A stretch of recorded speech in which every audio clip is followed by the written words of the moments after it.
आपको 2024 को लेकर विपक्ष की तैयारी, मोदी के होमवर्क की डिटेल रिपोर्ट दिखाते हैं। आज विपक्षी गठबंधन की मीटिंग के बाद कंफ्यूजन और बढ़ा। गठबंधन के दो साथियों के नाराज होने की खबर आई। आज नरेंद्र मोदी ने वहीं एक मीटिंग की। प्रधानमंत्री नरेंद्र मोदी की इस बैठक में क्या हुआ, आपको समझ में आएगा कि विपक्ष और मोदी के बीच कितना बड़ा गैप है। देखिए,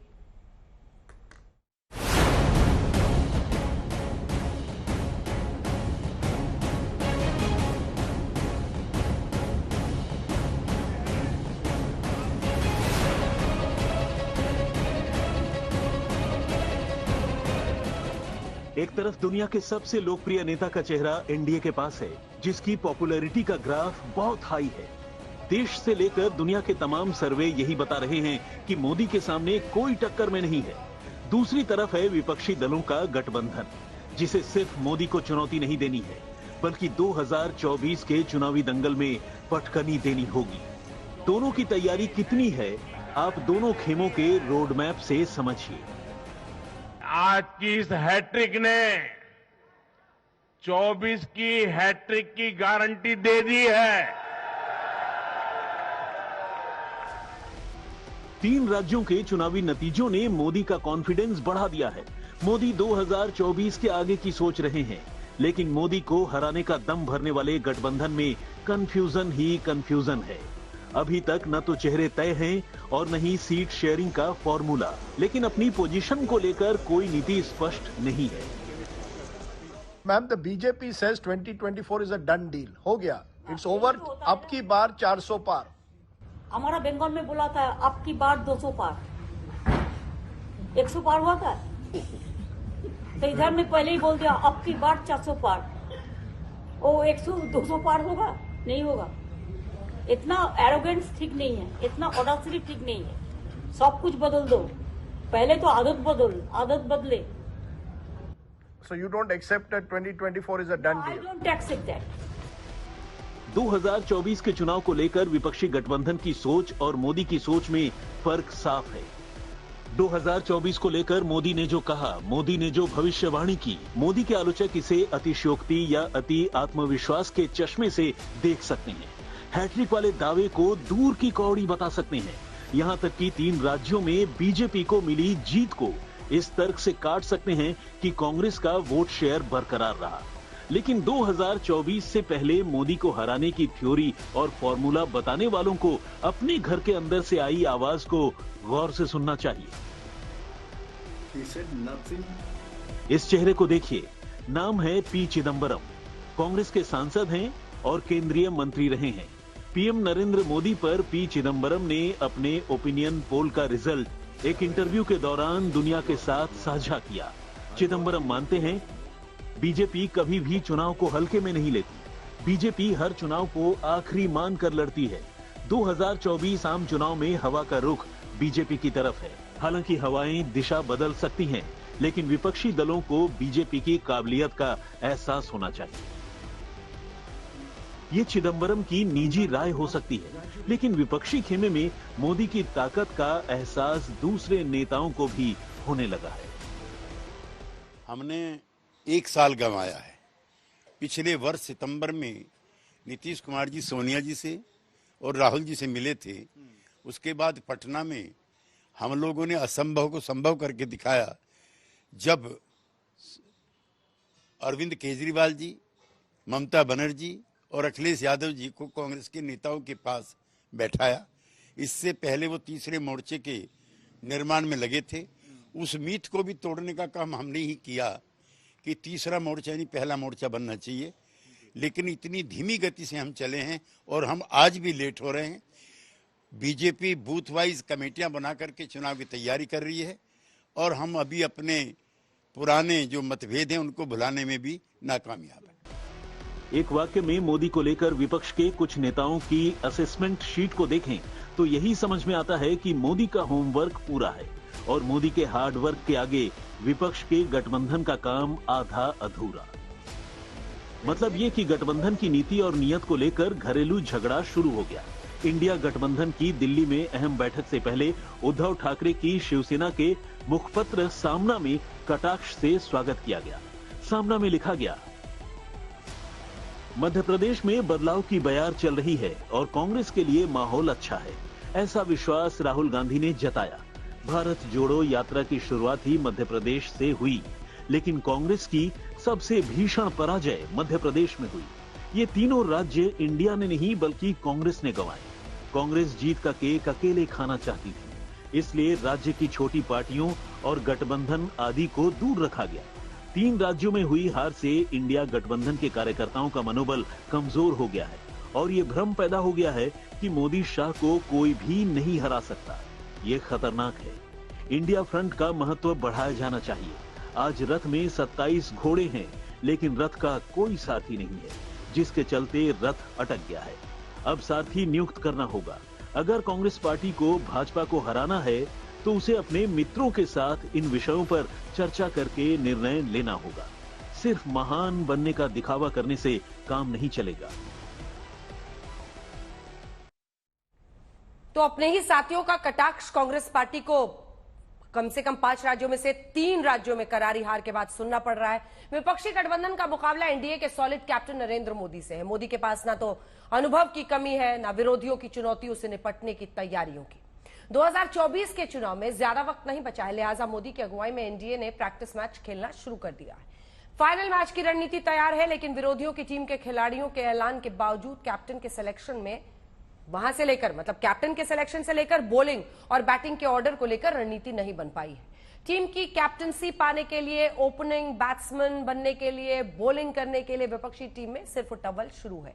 यानी अभी विपक्षी टीम की लड़ाई टीम मोदी से ज्यादा अपनी टीम के खिलाड़ियों के साथ है। क्या प्रधानमंत्री नरेंद्र मोदी ने अपने विरोधियों की सबसे बड़ी कमजोर नस को पकड़ रखा है? वही कमजोर नस जिसकी वजह से चुनाव में बीजेपी की विजय का और विरोधियों की पराजय का स्ट्राइक रेट हाई है। चुनाव दर चुनाव मोदी की वोट बैंक वाली बैलेंस शीट में प्रॉफिट ही प्रॉफिट नजर आता है, जबकि विपक्षी दल को नुकसान उठाना पड़ता है। पॉलिटिकल फील्ड में प्रॉफिट और लॉस के इस खेल की व्याख्या कुछ दिन पहले मोदी ने अपने शब्दों में की। और वो विपक्ष में है तो भी उनको एक अच्छी एडवाइस दे रहा हूं कि आइए सकारात्मक विचार लेकर के आइए। अगर हम 10 कदम चलते तो आप 12 कदम कर फैसला लेकर के आइए। हर किसी का भविष्य उज्जवल है, निराश होने की जरूरत नहीं है। अपने विरोधियों को नसीहत यही दी, यही समझाया कि पॉजिटिव सोच और अप्रोच से देश की जनता का दिल जीता जा सकता है। नेगेटिव सोच और अप्रोच से हमेशा घाटा ही होगा। मोदी अपने इसी प्रयोग का ताजा रिजल्ट 3 राज्यों में हुए चुनाव के परिणाम से जोड़कर बताते हैं। ये चुनाव नतीजे कांग्रेस और उसके घमंडिया गठबंधन के लिए भी बहुत बड़ा सबक है। गाली गलौज, निराशा, नेगेटिविटी, ये घमंडिया गठबंधन को मीडिया की हेडलाइन जरूर दे सकती है, लेकिन जनता के दिल में स्थान नहीं दिला सकती। मोदी अपने ट्रैक रिकॉर्ड को सबसे बड़ी ताकत मानते हैं, लेकिन विपक्षी गठबंधन को अभी बहुत लंबा सफर तय करना है। कैमरे के सामने अपने बयानों में मोदी को हराने का दम भरते हैं, लेकिन चुनावी नतीजे विपक्षी गठबंधन के नेताओं के दावों की हवा निकाल देते हैं।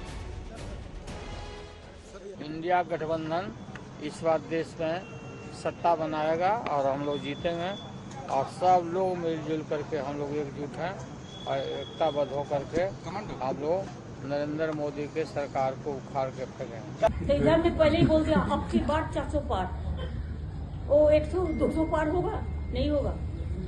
इतना एरोगेंस ठीक नहीं है, इतना ऑडेसिटी ठीक नहीं है। सब कुछ बदल दो, पहले तो आदत बदले। वो स्ट्रांग नहीं है, हम लोग मिलके, हमको स्ट्रांग होना पड़ेगा सब मिलके। विपक्षी गठबंधन के 2 बड़े नेता 2024 में मोदी को हराने की गारंटी जारी करते हैं, लेकिन मोदी को हराने का फॉर्मूला क्या होगा, इसे लेकर कोई क्लैरिटी नहीं है। सिर्फ दावे हैं, वही दावे जो अब गठबंधन के कई साथियों को चुभने लगे हैं।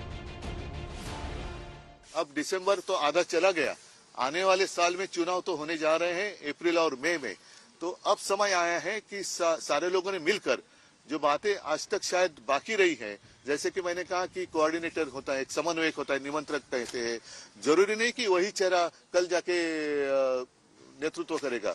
जैसे जॉर्ज साहब थे, शरद यादव जी थे, वैसे कोई तो एक कोऑर्डिनेटर चाहिए, वो एक बात होगी। और सारे लोग जो आए हैं तो उनकी भी बातें हम सुनेंगे और सारे मैं भी मेरी बात कहूंगा, फिर देखते। चेहरे को लेकर काफी बात हो रही है। देखो, कोऑर्डिनेटर को भी एक चेहरा होना चाहिए, नहीं तो बिना चेहरे का कोऑर्डिनेटर कैसे बनेगा।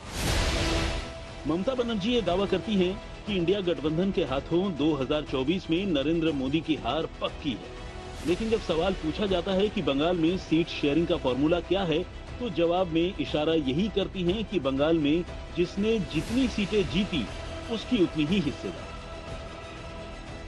Would you like an alliance with the Congress in Bengal, or have they approached you for an alliance in Bengal? Somebody must bail the cat. Somebody must bail the cat, meaning?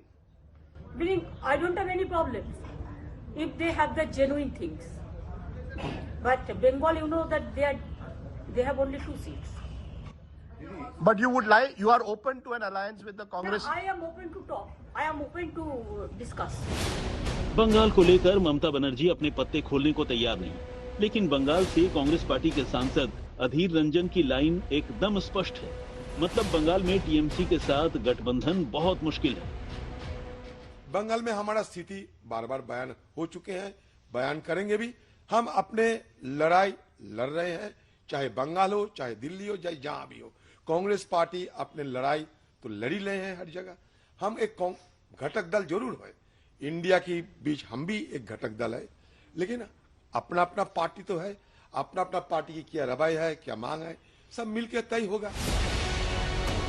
सवाल सिर्फ बंगाल की seat sharing का नहीं, बल्कि India गठबंधन की तरफ से मोदी के खिलाफ चेहरा कौन होगा, इसे लेकर भी कंफ्यूजन है। जेडीयू की तरफ से बार बार नीतीश कुमार को चेहरा बनाने की मांग रखी जा रही है। माननीय मुख्यमंत्री बिहार प्रदेश, जो बिहार के विकास पुरुष हैं और जिन्होंने बिहार के विकास को एक नई दिशा और दशा दी और बिहार को जिन्होंने एक पहचान दिया, उनको इंडिया गठबंधन को प्रधानमंत्री का दावेदार, प्रधानमंत्री का उम्मीदवार घोषित कर देना चाहिए।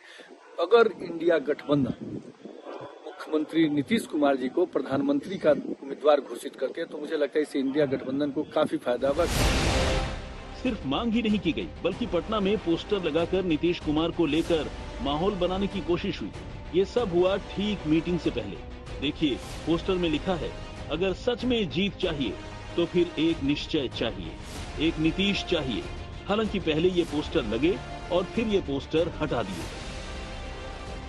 किसने पोस्टर लगाया इसकी तो जानकारी नहीं, लेकिन स्वाभाविक है सियासी मतलब तो निकलता है। निश्चय जो जनता से किए गए वायदे, हर घर बिजली पहुंचाने से लेकर हर घर पानी पहुंचाने का, तो वो निश्चय की बुनियाद के पर्याय तो माननीय नीतीश कुमार जी माने जाते हैं। पहले पोस्टर लगा और फिर पोस्टर हटा, इसके सियासी मायने निकाले जा रहे हैं। लेकिन नीतीश को नेतृत्व मिले, इसे लेकर खींचतान जबरदस्त है। अब आप समझिए टीम मोदी और टीम विपक्ष कैसे काम कर रही है। मोदी की मीटिंग से क्या निकला और विपक्षी गठबंधन की मीटिंग से क्या निकला। सभी दल बहुत जल्दी टिकट बांट करके मैदान में जाने के लिए तैयार है। सहमति बन गई। बहुत जल्दी सीटें डिस्ट्रीब्यूट होंगी और हम सब लोग जनता के बीच में दिखाई देंगे। जो मैंने पहले दिन से कहा, स्ट्रेटेजी हमारी वही पीडीए रहेगी और भारतीय जनता पार्टी को हराएंगे। माननीय प्रधानमंत्री जी ने यही उल्लेख किया, इस वर्ष का ये अंतिम 2023 का ये संसदीय दल का अंतिम सभा है। और उन्होंने ये भी कहा कि ये मीटिंग को भी जब भी वो दिल्ली में है उन्होंने मिस नहीं किया। He has not remained absent, not even one single meeting whenever Honorable Prime Minister was, he reminded to all that from 14.